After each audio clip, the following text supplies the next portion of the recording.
that's a disguised version of the Iliad. The Iliad is about the same power of death to end a life, and about the need for food at the moment of death in those who survive, and about the love we saw yesterday of Andromache for Hector and her fear that he would, if he kept up in the battle, deny herself and her son of a peaceful life afterwards. And we want to look a little bit at that now. The Iliad does not have the sense of serenity and the sense of faith that is evident in the story that Sister Andre told. But there is nonetheless an extraordinary insight into human nature which emerges from the Iliad that makes it almost an essential of the educative process. I was telling somebody yesterday that one of the great sadnesses of life as it exists now academically, that this is a good college. And yet I don't think there are 10% of our graduates who leave this college having read the Iliad and the Odyssey. At the other college here in town, my guess is that it's about 2% or 3% if they're lucky. And you wonder why would an academic institution which is in a force and in strength to bring young people the best that the past has produced would have gotten to the point that they now ignore works as powerful as this. In my own classes and little surveys that I have done over the past couple of years, I think 3 of 200 students have been exposed to the Iliad or the Odyssey either in high school or in college. Sister Lois used to teach it in 8th grade. So there's something puzzling going on. Jefferson and Madison read the Iliad in Greek. Mm-hmm. And it gradually has disappeared from the American school curriculum. As a matter of fact, in textbooks on education, people who like these works are kind of made fun of. We're called essentialists. An essentialist is a person who dares to believe that at base all human beings are the same.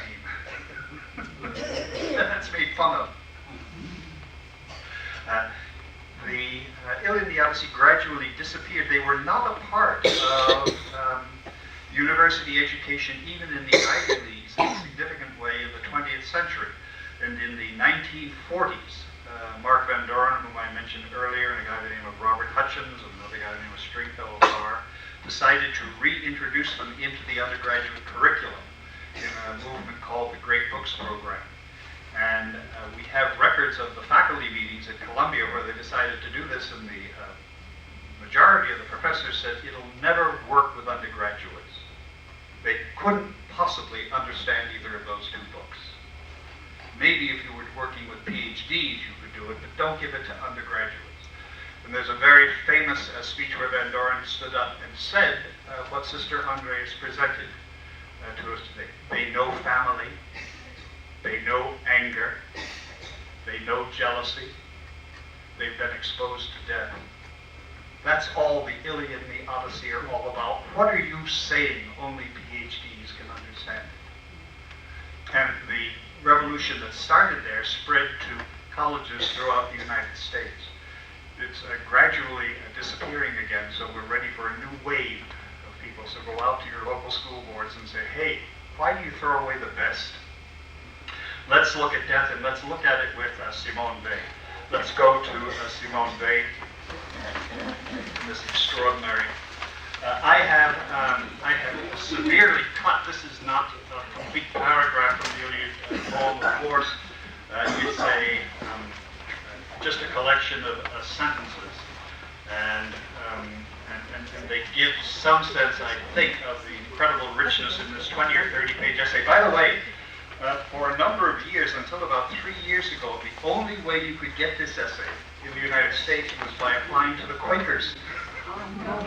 The Quakers at Pendle Hill in Pennsylvania published this essay on their own. because they thought it was so important that people understand that the Iliad is not in praise of war. It is a poem which says, think twice before you go to war. And there's a little print shop in Pendle Hill. You can still get it on the internet if you go to Amazon.com and type in Pendle Hill and Simone Weil, and you'll come up, and I think it used to sell for 50 cents. Now a couple of other publishers have gotten on it. They say, this is a good thing, let's sell it for $3 or $30. One might possibly cite a few other names of great works, but nothing the peoples of Europe have produced matches their first known poem. So when you're reading the Iliad, you're looking at the childhood of poetry. You're present at the birth. We talk about the nativity of Christ having something to tell us about what Christianity is all about. The Iliad, in its own way, is the birth of all of the sophistication that we now put into our poetry. The people of Europe will perhaps, we hope, rediscover epic genius when they learn the following three things. I'm cheating a little bit, I'm translating it a little bit different, but I'm not going to get too much. Number one, never to admire force. Number two, never to hate the enemy. Number three, never to scorn the unfortunate. So Simone Weil's three keys to the Iliad are the first poem that the human being in Europe produced had the following insights. Force won't work, your enemy shouldn't be hated, and the unfortunate should not be put aside. That's extraordinary. Why then do we only have 10% or less reading this? They will perhaps rediscover epic genius when they learn never to admire force, not to hate the enemy, nor to scorn the unfortunate. And she says, it is doubtful whether this will soon occur. Now she's going to define why she thinks it's important that we not admire force. How many times have you heard, America is the most powerful nation the world has produced? Our military power is second to none. You think people are going to admire us because they're afraid of us? And we've got a Statue of Liberty which stands as an extraordinary symbol to the world, which says, welcome all you who are unfortunate. Why don't we use all that money worldwide to say, those who are unfortunate, we have help for you. Here's why force, this is Simone Weil. Force is as pitiless to the person who possesses it, or thinks he does, as it is to its victims. Force is as pitiless to the person who possesses it, or thinks he does, as it is to its victims. The person who applies